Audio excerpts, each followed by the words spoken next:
Olá, meu nome é Gabriela Kaczynska Silva, sou estudante de Pedagogia, estou cursando o 5º semestre na Uni Santana e hoje vou contar para vocês um assunto que eu gosto muito, que é literatura de infanto-juvenil. Tenho a certeza que vocês, alunos do Unisênior, vão gostar também. Eu conversei com a minha professora, com a Leide, e resolvemos contar para vocês a história de uma professora muito maluquinha do Ziraldo. Vocês vão amar. Era uma vez uma professora maluquinha. Na nossa imaginação, ela entrava voando pela sala, como um anjo, e tinha estrelas no lugar do olhar. Tinha voz e jeito de sereia, e o vento o tempo todo nos cabelos, na nossa imaginação. Seu riso era solto como um passarinho. Ela era uma professora inimaginável. Para os meninos, ela era uma artista de cinema.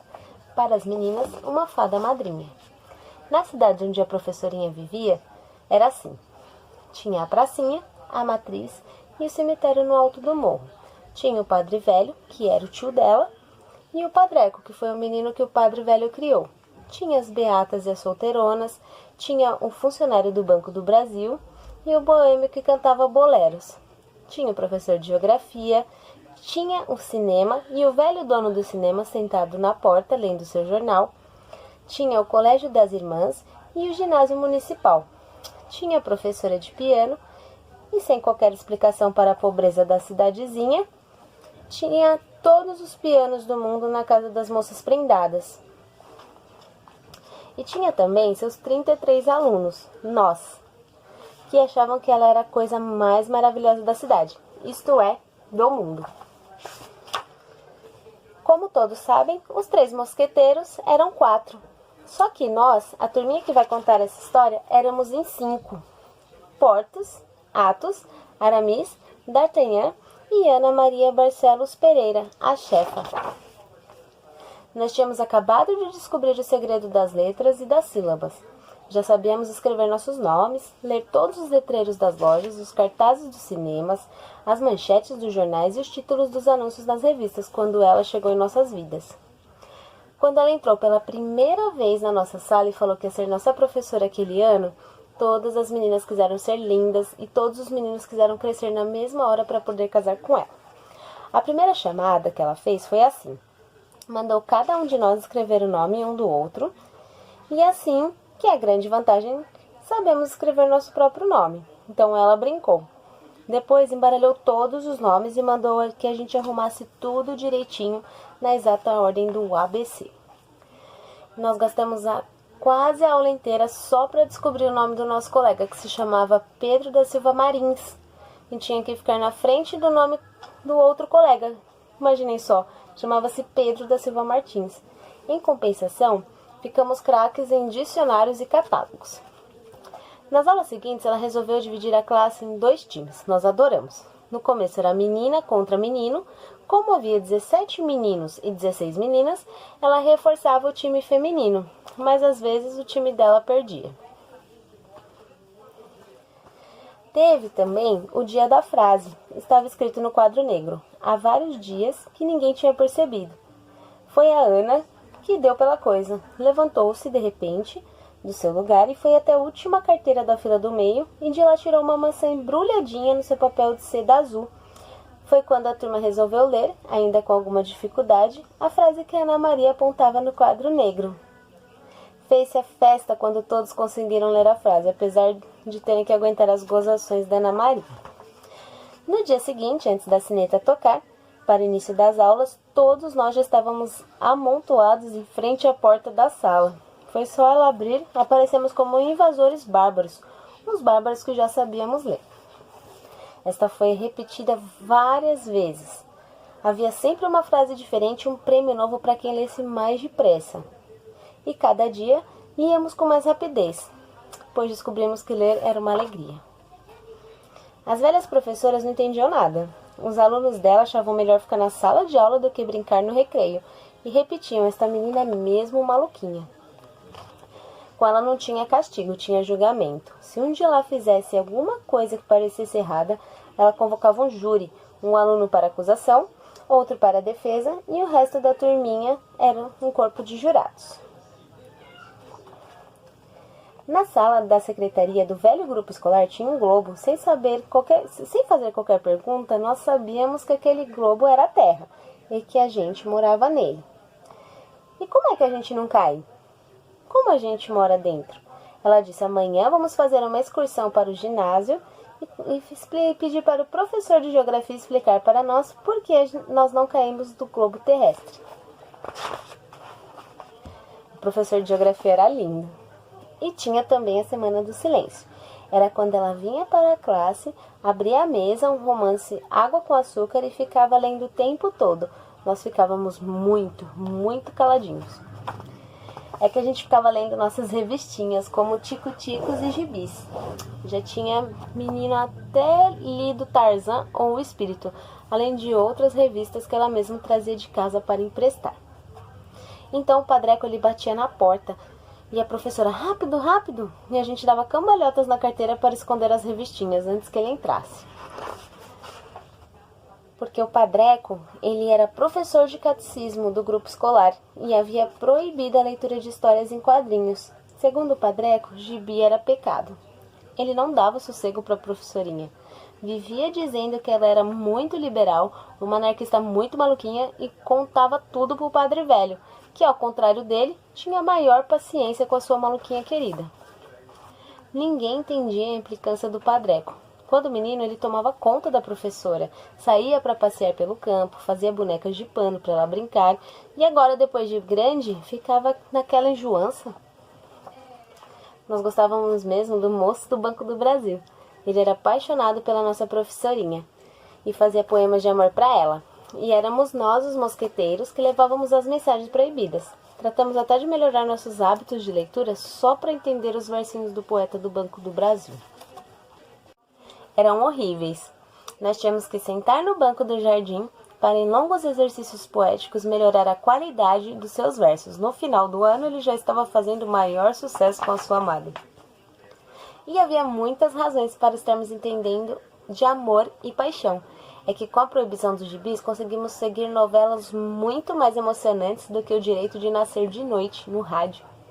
A professora estava lendo para nós, cada dia, um capítulo das Desventuras de Sofia, da Condessa de Ségor, seu livro preferido da coleção rosa. Um dia ela decidiu que cada capítulo tinha que ser lido por um menino ou uma menina. Então a qualidade da novela caiu muito, muito mesmo. A gente ainda lia meio mal e valia vai, assovios e até tomates e ovos, se houvesse tomates e ovos na sala. Foi quando ela inventou a máquina de escrever, ou de ler. Era uma bobina de papel de embrulho da loja de um tio, onde foi engenhosamente adaptada uma manivela. No começo do rolo de papel deixava ver escrito as letras grandes num verso que nós nunca esquecemos. E então ela foi fazendo o rolo girar e a gente viu que estava vindo ali um poema escrito de baixo para cima, num verso sobre o outro. E ela foi girando lentamente a manivela e mandando a turma ler o poema em voz alta. Cada dia era um poema diferente. E ela dizia: no dia em que vocês estiverem lendo com velocidade de um locutor de rádio, posso ir embora para casa. Tadinha. Mal sabia ela que podia ir embora muito antes disso. E é quase certo que ninguém tinha entendido o que estava ali atrás do belo desenho de Van Gogh. Já aconteceu antes, há muitos anos atrás. Um coleguinha chegou na sala com a revista O Cruzeiro aberta e no desenho falou: nem meu tio inteligente entendeu? A senhora podia explicar pra gente? Então ela contou pra nós, como quem conta um filme, uma história, de um bravo guerreiro chamado Leônidas, e a gente quase que se lembra, palavra por palavra, da história que ela contou. Leônidas foi nosso herói. O primeiro herói. Não é que ela soubesse tudo, não sabia. Era craque em história e geografia, porque sonhava em viajar pelo mundo e achava que ninguém pode ir aos lugares dos seus sonhos sem saber onde eles ficam e a história que tem. Desta vez, ela não organizou uma excursão ao ginásio para a gente perguntar as coisas para o professor de história. É que ele era o padre velho, o tio com quem ela aprendera tudo, inclusive a história do mundo. Ele é tão velhinho que viu tudo pessoalmente, ela dizia, brincando com o tio. Depois falamos tanto das histórias que um dia a professora veio contar toda feliz que o seu Floriano, o dono do cinema, adorava aquela professora e achava meio maluquinha, que havia decidido passar o filme da tarde só para os alunos dela, que o filme seria Cleópatra, a rainha do Nilo. Durante semanas, a gente só falou de filme, com desenho e um filme. Já estávamos conhecendo a história universal mais do que todas as outras coisas dotados pelo livro da escola. Ela falou sobre romanos, deuses egípcios, pirâmides e serpentes. Falou mais sobre a Claudete do que a Cleópatra, que era a atriz.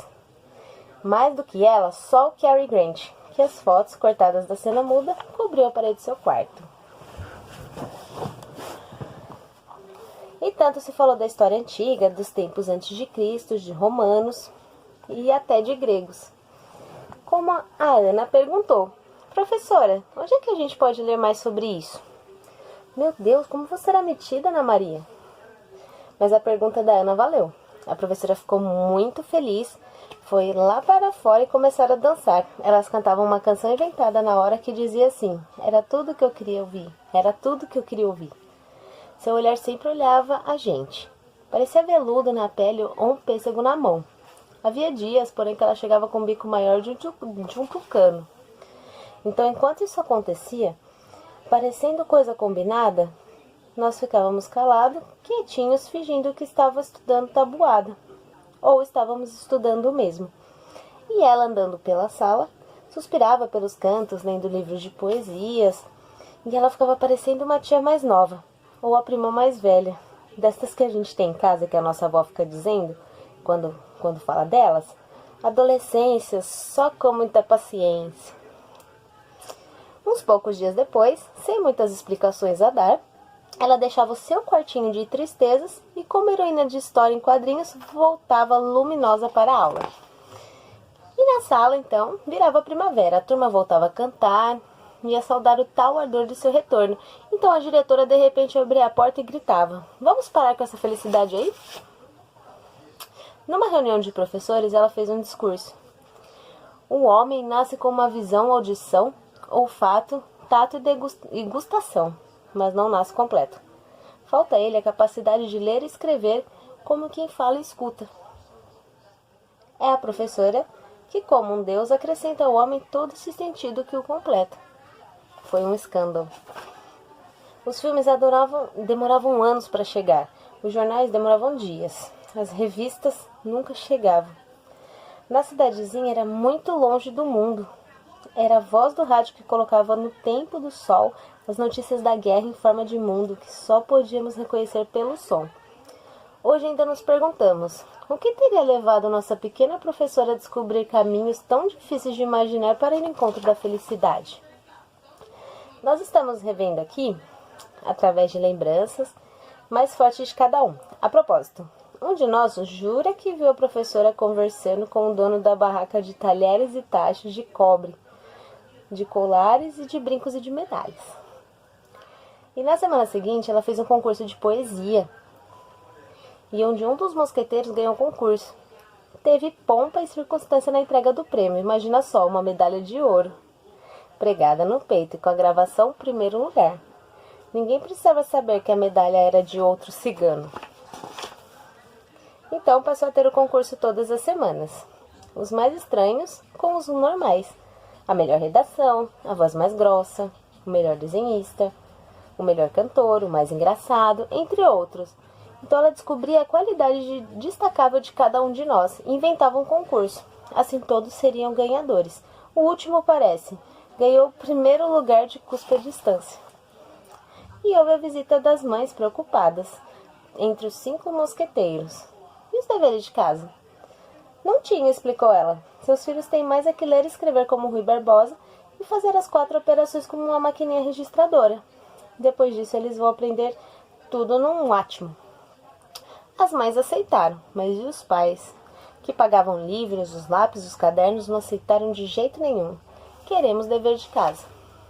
Então ela inventou deveres que deixou as famílias mais maluquinhas que ela. Pai, temos que descobrir qual é a maior palavra que o senhor conhece.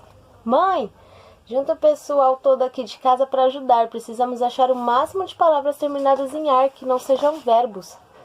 Pessoal, temos que descobrir onde no mapa mundi fica um país chamado Kubacalã. E ela continuou inventando os deveres de casa e tinha notas para todo mundo. Nesses 3 exemplos, por exemplo, quem trouxe o maior número de rimas ganhou 10. E os outros que fizeram o dever ganharam 9,5. Nota pelo esforço. Quanto a Kubacalã, todo mundo ganha 10, porque é um país que não existe. Quando todos perguntavam por que ela não dava 0, ela explicou cheia de lógica. 0 não existe. Um dia, o padre velho morreu. Ele já era mesmo muito velhinho, tadinho. Ninguém lembrava da morte quando estava do seu lado. A morte era uma coisa que não assentava o padre velho e a sua calma e alegria de viver. Não dava para imaginá-lo aprisionado num retratinho esmaltado sobre o mármore com aquela frasezinha abaixo que jaz. Pela primeira vez, nós vimos nossa professorinha abraçada ao padreco. E eles choraram tanto e pareceram tanto uma pessoa só que ninguém acreditaria que os dois tinham passado o ano inteiro feito cão e gato. Ela agora, se sentindo só, ficou uma órfã. Se sentiu uma órfã, pois não havia mais o padre velho sempre do seu lado. Então, antes que o ano terminasse, ela procurou a diretora e falou com segurança. Com as minhas crianças, não vai ser preciso fazer provas. Todas têm condições de passar de ano. A diretora achou que agora ela estava maluca de vez.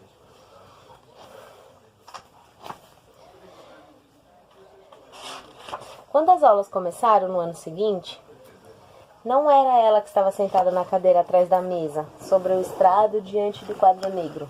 Era uma doce senhora de olhos severos com a voz de quem comandava um pelotão.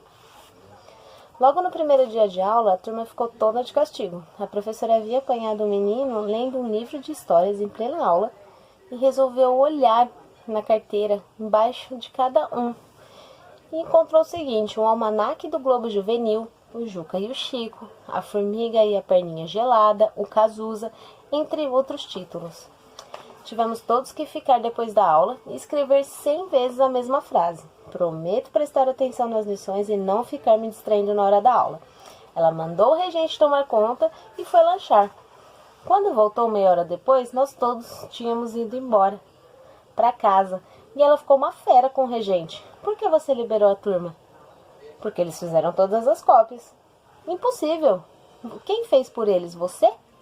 Eu? Como? Nem sei ler. Quem é que ia fazer 3.300 cópias de frase em menos de meia hora, se não 33 meninos e meninas que sabiam ler como gente grande? O ano seguia, todos nós morríamos de saudade da professora maluquinha, até o dia em que a Ana chegou com cartaz na sala. Aulas de reforço, muitas vagas, aulas coletivas pela manhã com lanche, professora formada. Aulas de reforço, imaginem. Somente 12 de nós conseguiram convencer os pais a pagar mensalidades na aula de reforço. Ela teve que dar 21 bolsas a mais. E com direito a café com leite, biscoito e suco de frutas. 33 banquinhos de palha debaixo do abacateiro, sem folhas, no quintal. O melhor momento do curso era quando, do outro lado do muro, já amanhecido, a gente ouvia um assovio do boêmio voltando da noite.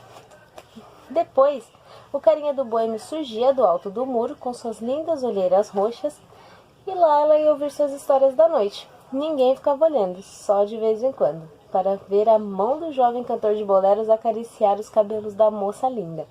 Quando a mãe da professora aparecia no quintal, toda brava, ela pulava de cima do banquinho e gritava: ensaio, vamos ensaiar nossa dramatização. Dramatização era como a gente chamava o teatrinho da escola, naqueles anos tão distantes. Numa certa manhã, quando acordamos para ir à aula, sentimos que havia alguma coisa no ar diferente. As nuvens deviam estar mais baixas do que o de costume. A cidade estava sem sons. Quando os mosqueteiros chegaram à casa da professora, as meninas já estavam ali, paradas na rua. E foram chegando os meninos e logo já tinham 33 crianças paradas na rua, sem querer, uma olhando para a outra. E a Ana se moveu e todos foram se aproximando dela. O que houve? A professora tinha fugido com um namorado. As beatas sussurravam, as fofoqueiras iam de porta em porta dando uma notícia que logo de manhã seria tão diferente para todos. E para os meninos e meninas não era importante saber com quem a professora tinha fugido. Importante para nós era decifrar a mensagem que ela deixou no quadro negro que a Ana Maria copiou antes de apagar. Nós sentamos na calçada, em volta da Ana. Ela tirou o código da pasta e agora o código era de todos nós, meninos e meninas. Então fomos decifrando.